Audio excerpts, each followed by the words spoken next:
The avoidant person is thinking about you obsessively, compulsively, with intensity and frequency that would surprise you if you could see inside their mind. They are thinking about you constantly throughout their day in ways that consume their mental energy and dominate their psychological landscape, despite the fact that their external behavior, their distance, their silence, their apparent indifference suggests they've moved on or don't care or aren't affected by your absence. This obsessive thinking is not occasional reminiscence or casual wondering how you're doing, but is consuming preoccupation. You are the first thing they think about when they wake up and the last thing they think about before sleep.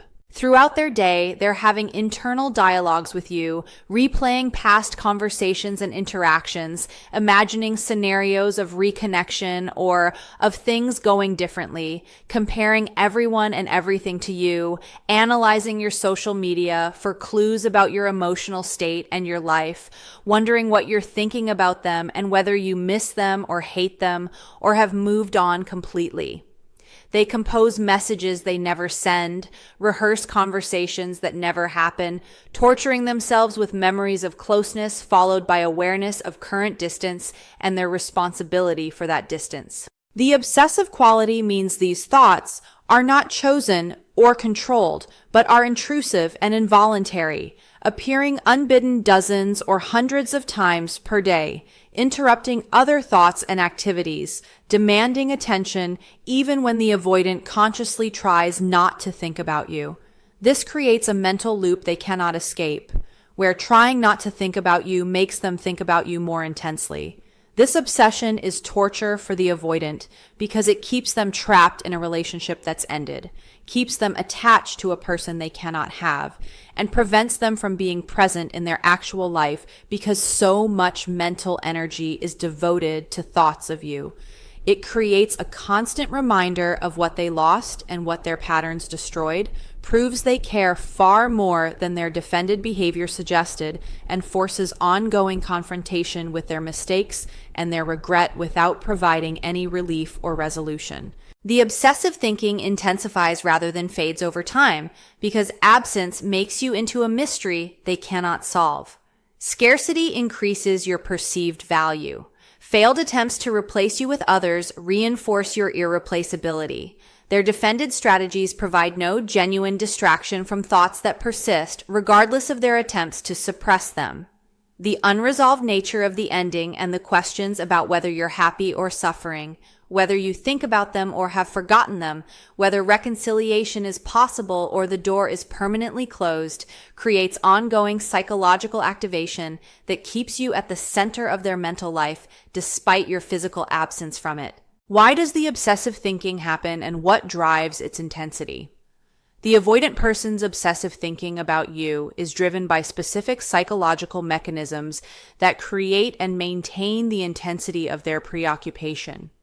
Understanding why the obsession occurs reveals both the avoidant's internal experience and the powerful impact you had on them that continues to dominate their mental landscape even after you're gone. The obsessive thinking happens because losing you activated their core abandonment wound in ways that create trauma-like intrusive thoughts requiring constant mental processing.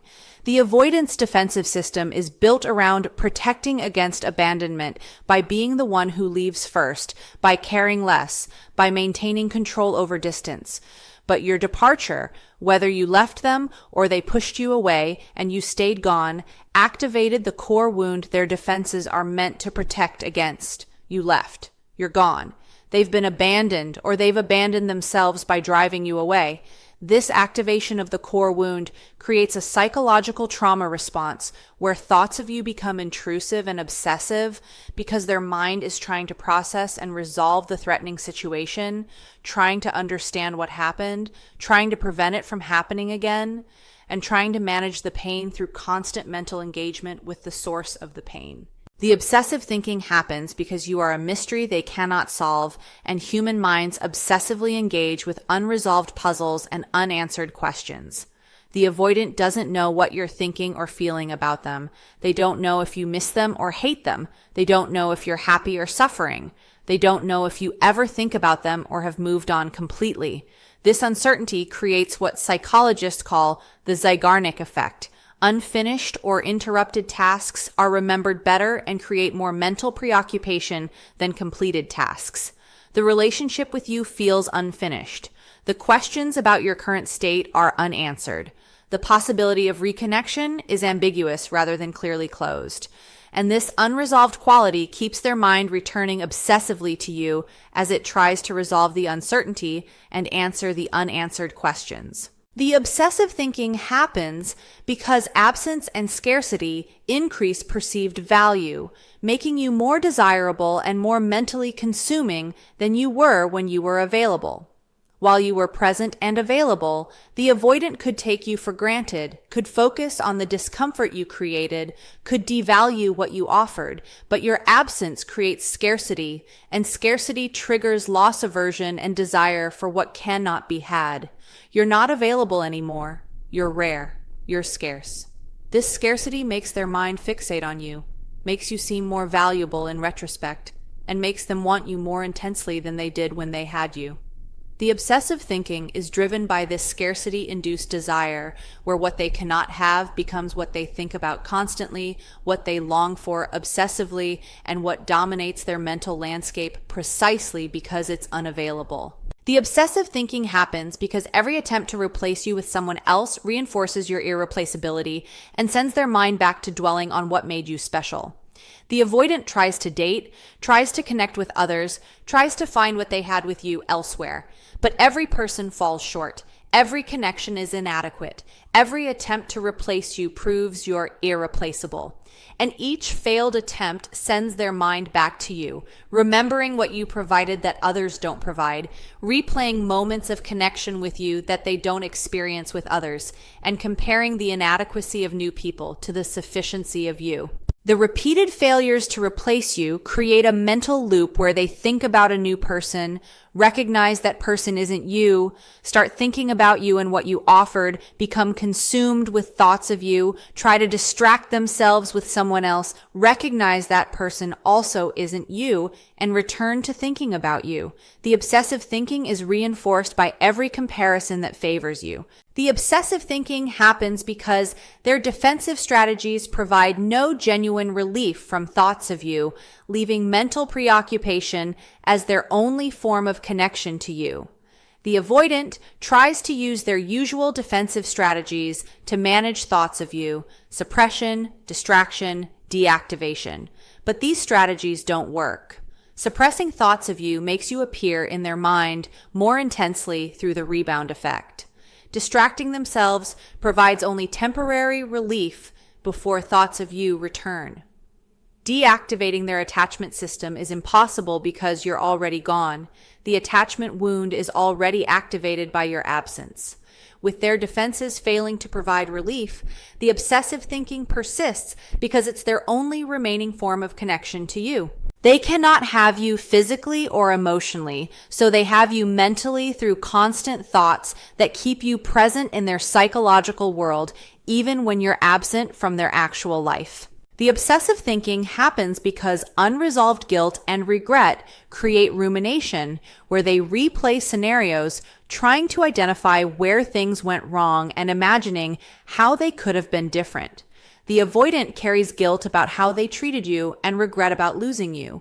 This guilt and regret create ruminative thought patterns where they replay relationship moments, conversations where they were cold, times they withdrew when you needed presence, specific instances where they hurt you. They analyze what they did wrong, imagining alternative scenarios where they behaved differently, torturing themselves with awareness of what they should have done but didn't do. The rumination is an attempt to resolve the guilt through mental activity, to somehow undo what was done through thinking about it differently, but it only reinforces the obsessive thinking by keeping them mentally engaged with you and with the relationship constantly. The obsessive thinking happens because they're monitoring your life from a distance, gathering information about you that fuels further obsessive analysis and speculation. The avoidant looks at your social media, asks mutual friends about you, and keeps tabs on your life from a distance. Each piece of information they gather, a photo you posted, an update about your life, a report from a friend about how you're doing, triggers hours of obsessive thinking. What does the photo mean? Are you happy? Are you with someone? What does this say about how you feel about them? The information gathering that's meant to satisfy their curiosity actually fuels their obsession by providing new material to analyze, new questions to obsess over, and new triggers for thoughts about you that consume their mental energy. The obsessive thinking happens because the contrast between what they expected to feel after creating distance and what they actually feel creates cognitive dissonance. Their mind tries to resolve through constant mental engagement. The avoidant expected that creating distance or ending the relationship would bring relief, would allow them to be happier, would eliminate the discomfort they felt, but instead, they feel worse, more lonely, more miserable, more consumed with thoughts of you. This contradiction between expectation and reality creates cognitive dissonance that their mind tries to resolve by constantly thinking about you, trying to understand what went wrong with their prediction, trying to figure out why they feel this way, and attempting to reconcile what they thought would happen with what actually happened. The obsessive thinking is driven by this need to resolve the dissonance, but the thinking itself doesn't resolve it, creating a perpetual loop of obsessive mental engagement. The specific forms their obsessive thoughts about you take. The avoidant person's obsessive thinking about you manifests in specific recurring thought patterns and mental activities that consume their psychological energy and create the pervasive preoccupation that characterizes their internal experience. Understanding these specific forms reveals what they're actually thinking about and how their obsession functions day to day. Their obsessive thoughts take the form of constant wondering about your current emotional state, whether you're happy or sad, whether you miss them or hate them, whether you think about them or have forgotten them entirely. The avoidant cannot stop speculating about what you're feeling. When they wake up, they wonder if you thought about them when you woke up. Throughout the day, they imagine what you're doing and whether your activities involve thinking about them. They obsess over whether you're happy without them, which would mean they weren't as important as they thought, or whether you're suffering, which would validate their importance but create guilt. They torture themselves, wondering if you hate them for how they treated you, or if you've reached complete indifference, which would be somehow worse. These constant questions about your emotional state have no answers they can access, but their mind returns to them obsessively, creating ongoing speculation that never reaches resolution. Their obsessive thoughts take the form of replaying specific relationship moments with forensic detail, analyzing what was said and done, and imagining how different responses could have changed outcomes. The avoidant mentally replays conversations, interactions, and significant moments. They remember exactly what you said, what they said in response, and what the context was. They analyze these memories, looking for turning points. Where did things start to go wrong? What could they have said differently? What did specific things you said really mean? They replay the ending over and over, the final conversation, the moment you left or they pushed you away, what was said and what should have been said. These replays are not pleasant nostalgia, but a tortured analysis attempting to understand where their mistakes occurred and imagining alternative scenarios where different behavior would have led to different outcomes. Their obsessive thoughts take the form of imagining future scenarios of reconnection, what they would say if they saw you, how you would react, what conversation would unfold, how reconciliation might happen.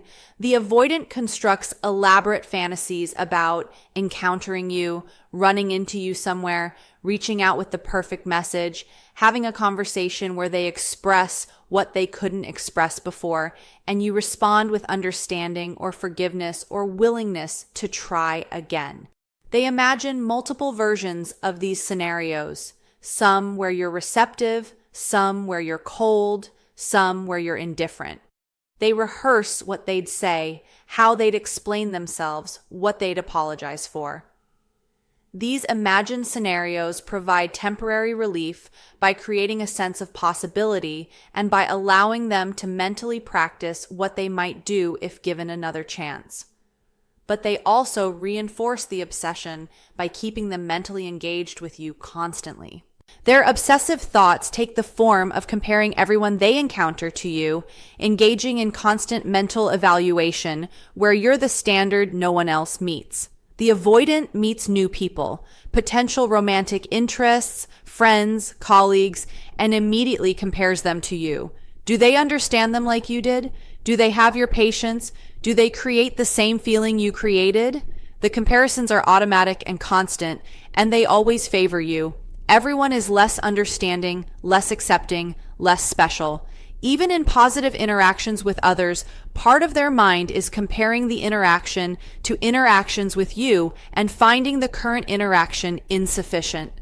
This constant comparison keeps you at the center of their mental life because you're the reference point for evaluating all other connections. Their obsessive thoughts take the form of monitoring your social media and analyzing every post, photo, or status update for hidden meanings about your emotional state and your feelings about them.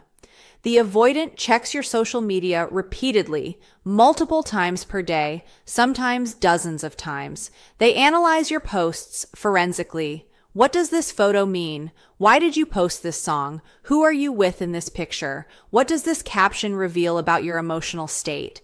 They look for clues about whether you're happy, painful because it suggests you're fine without them, or sad, painful because it might be their fault, but also validating because it suggests they mattered. They analyze who you interact with online, whether you've blocked them or left them unblocked, whether your posting frequency has changed. This monitoring provides new material for obsessive thoughts. Each post triggers hours of analysis and speculation that keep you dominant in their mental landscape. Their obsessive thoughts take the form of composing messages they never send, writing and rewriting what they'd say to you, crafting perfect explanations or apologies, then deleting or never sending them. The avoidant composes texts, emails, and longer messages explaining their behavior, expressing regret, asking how you are, and suggesting meeting up. They spend significant time crafting these messages, editing them, trying to find the perfect words that would break through your boundaries or express what they feel. But then they don't send them.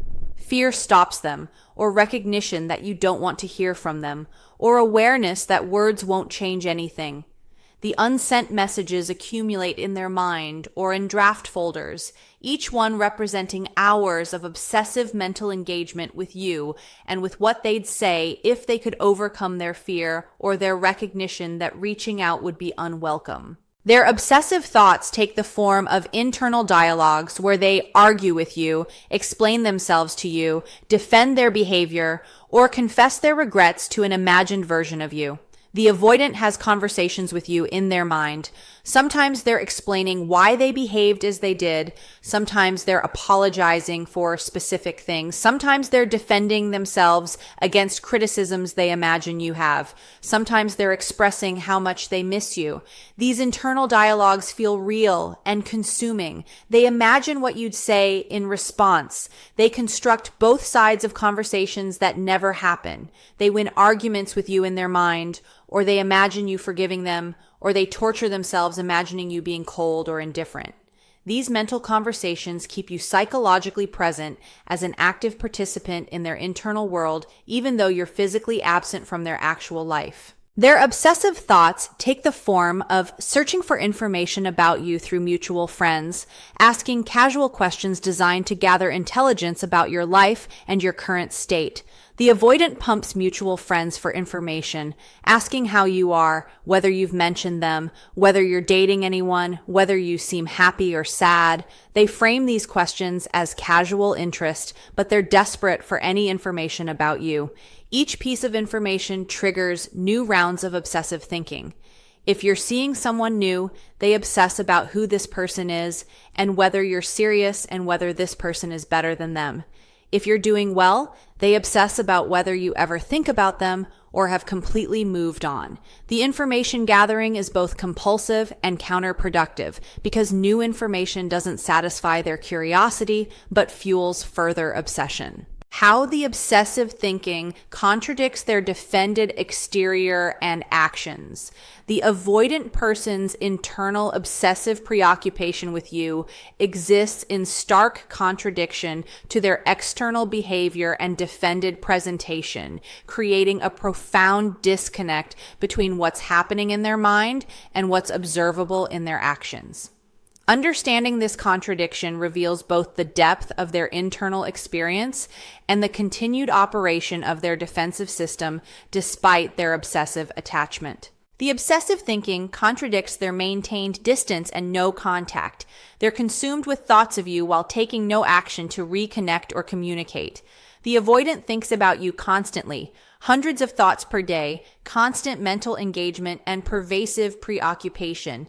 But they don't reach out, they don't initiate contact, they maintain the distance. This contradiction between intense internal engagement and complete external distance reveals that their defensive system is still operating. Their fear of vulnerability, their need for control, and their avoidance of rejection prevent them from acting on their obsessive thoughts.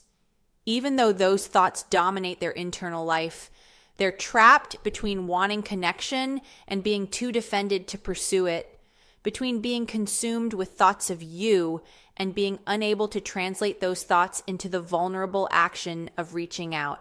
The obsessive thinking contradicts their cold or indifferent demeanor if you do encounter them. Internal turmoil is masked by external composure. If circumstances force the avoidant to interact with you, running into you, being at the same event, necessary communication, they appear calm, cold, or indifferent. They're polite but distant. They show no visible emotional reaction, but internally, they're in turmoil. Their heart is racing. They're hyper aware of your every word and gesture. They're having an intense emotional experience they cannot show. This contradiction between internal intensity and external flatness reveals their defensive performance. They must appear unaffected to maintain their defended position, must hide their true feelings to avoid vulnerability, and must present as if you don't matter when internally you're all that matters. The controlled exterior is an elaborate mask covering obsessive internal preoccupation. The obsessive thinking contradicts their dating or involvement with other people. They're attempting new connections while mentally consumed with you. The avoidant might be dating someone new, might be in a new relationship, might be making attempts to move on. But internally, they're comparing this new person to you constantly, thinking about you during interactions with the new person, mentally checking out of the new connection to obsess about the old connection with you. The contradiction between attempting to move forward externally while being stuck on you internally reveals that their defensive strategy of replacing you isn't working. They can go through the motions of a new relationship, but cannot genuinely invest because thoughts of you dominate their mental space and make genuine presence with someone else impossible. The obsessive thinking contradicts their expressions to others that they're fine or that they've moved on. Their words don't match their internal experience. The avoidant tells friends or family they're doing well, they've moved past the relationship, they're happy with their life now. But internally, they're consumed with thoughts of you, miserable about the loss and unable to genuinely move on. This contradiction between what they say and what they feel reveals their defensive presentation extends to how they discuss the situation with others. They cannot admit how affected they are, cannot reveal their obsessive preoccupation, and cannot be vulnerable about their suffering even with people they trust. The performance of being fine while internally falling apart is maintained across all relationships, isolating them further because no one knows their true state. The obsessive thinking contradicts their apparent engagement with their life and activities. They seem to be functioning normally while internally being consumed with thoughts of you. The avoidant goes to work, maintains social commitments, and engages in hobbies and activities. From outside, they appear to be functioning, to be living their life, to be moving forward. But internally, during all of these activities, they're thinking about you. At work, they're having imaginary conversations with you. At social events, they're wondering what you're doing and whether you're thinking about them. During activities, they're comparing the experience to how it would feel if you were there. The contradiction between apparent functioning and internal preoccupation reveals their ability to perform normally while being psychologically elsewhere, being mentally trapped in obsessive thoughts about you while physically going through the motions of their life. The obsessive thinking contradicts their defensive claims that the relationship wasn't that important or that incompatibility made ending necessary. Their minimization of the relationship's significance contradicts their inability to stop thinking about it. The avoidant might say to others or to themselves that the relationship wasn't right, that you were incompatible, that ending was necessary and healthy. But the obsessive thinking contradicts these defensive claims. If the relationship truly wasn't that important, why can't they stop thinking about you? If incompatibility made ending necessary, why are they consumed with regret and longing? The contradiction between defensive minimization and obsessive preoccupation reveals that their claimed beliefs about the relationship don't match their actual emotional experience, that they're defending against recognizing how much you mattered and how much they want what they claimed wasn't right for them. The obsessive thinking contradicts their attempts to convince themselves they're better off without you. Their mental preoccupation proves they're worse off and cannot escape awareness of what they lost. The avoidant tries to believe their own defensive narrative. They're better off alone. They needed the freedom. The relationship was too difficult. But if they were genuinely better off, they wouldn't be obsessively thinking about you. If they truly valued the freedom, they wouldn't be consumed with thoughts of what they lost. The contradiction between what they're trying to believe and what their obsessive thinking reveals proves the defensive narrative is false. They're not better off, they're miserable. And their mind's refusal to let go of you, refusal to stop thinking about you, is evidence that losing you made their life worse, not better, despite what their defensive system claims. The obsessive thinking contradicts their pride and their defended independence. They're revealing through their mental preoccupation that they need you in ways that contradict their self-image as self-sufficient. The avoidant self-image is built on independence, on not needing anyone, on being self-sufficient. But the obsessive thinking reveals they need you specifically. They cannot stop thinking about you. They cannot function mentally without constant engagement with thoughts of you. This contradiction between their pride and independence and their actual dependence on thoughts of you for mental engagement reveals their self-image is a defense rather than reality, that they're far more dependent and far more attached than their defended presentation suggests, and that losing you has revealed their actual need in ways that contradict everything their defensive system claims about not needing anyone. What their obsessive thinking means for you and why it changes nothing. The avoidant person's obsessive thinking about you, while validating certain aspects of your perception and your worth, has specific implications for how you should interpret this information and how you should proceed with your own healing and boundaries. Understanding what their obsession means ensures you use this information wisely rather than allowing it to pull you back into a dynamic that hurt you.